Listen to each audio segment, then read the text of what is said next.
Polisi masih cari kebenaran Ismail Bolong buntut tambang ilegal Kaltim. Keberadaan mantan anggota Polresta Samarinda Ismail Bolong masih dicari oleh kepolisian.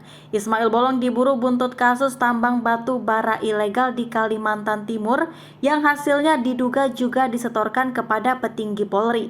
Kapolri Jenderal Listio Sigit Prabowo memastikan jajarannya terus melakukan pencarian pada Ismail Bolong. Bareskrim dari Ditipideur dan Polda Kaltim saat ini sedang terus melakukan pencarian. Kata Sigit pada Jumat 1 Desember 2022 dikutip dari YouTube Kompas TV. Untuk diketahui, Ismail Bolong sudah 2 kali mangkir dari panggilan penyidik Ditipideur Bareskrim Polri. Namun dalam hal ini pihaknya telah melakukan pemeriksaan pada anggota keluarga Ismail Bolong sebagai saksi. Pemeriksaan terhadap keluarga Ismail Bolong dilakukan kepada anak dan istrinya pada Kamis 1 Desember 2022 kemarin, sehingga menurutnya ada perkembangan dalam pencarian Ismail Bolong. Kemarin sudah dilakukan pemeriksaan terhadap keluarga, saya kira mungkin ada progres selanjutnya, ungkap Sigit. Sebelumnya, Dirtipideur Bareskrim Polri Brigjen Pipit Rismanto mengatakan pemeriksaan pada keduanya pun berlangsung lancar. Menurut Brigjen Pipit, hasil pemeriksaan semakin menguatkan antara keterangan satu saksi dengan saksi lainnya dalam penyelidikan kasus tambang ilegal.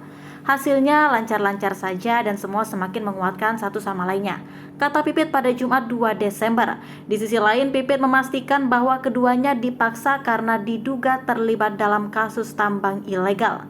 Ya, pasti ada hubungannya. Tidak mungkin penyidik memanggil yang tanpa ada hubungannya, ungkapnya. Brigjen Pipit menuturkan keluarga Ismail Bolong masuk ke daftar pemegang saham ataupun pejabat di perusahaan yang diduga terkait tambang ilegal.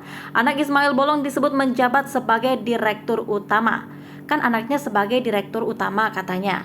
Di dalam perusahaan kan orangnya yang punya perusahaan belum bisa diambil keterangan, ungkap Pipit lagi. Ismail Bolong batal diperiksa karena sakit. Sebelumnya, Ismail Bolong mengutus agar keluarganya diperiksa terlebih dahulu di kasus tambang batu bara ilegal ini.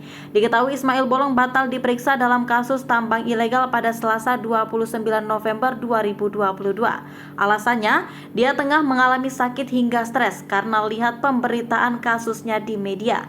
Brigjen Pipit mengatakan Ismail Bolong melalui kuasa hukumnya meminta adanya jadwal pemeriksaan ulang. Keluarga juga minta hari Kamis. Keluarganya tersendiri, saksi sendiri dalam pemegang saham. Yang kita panggil sebagai siapa, perannya, posisinya dalam satu perusahaan, kata Pipit pada Selasa 29 November 2022.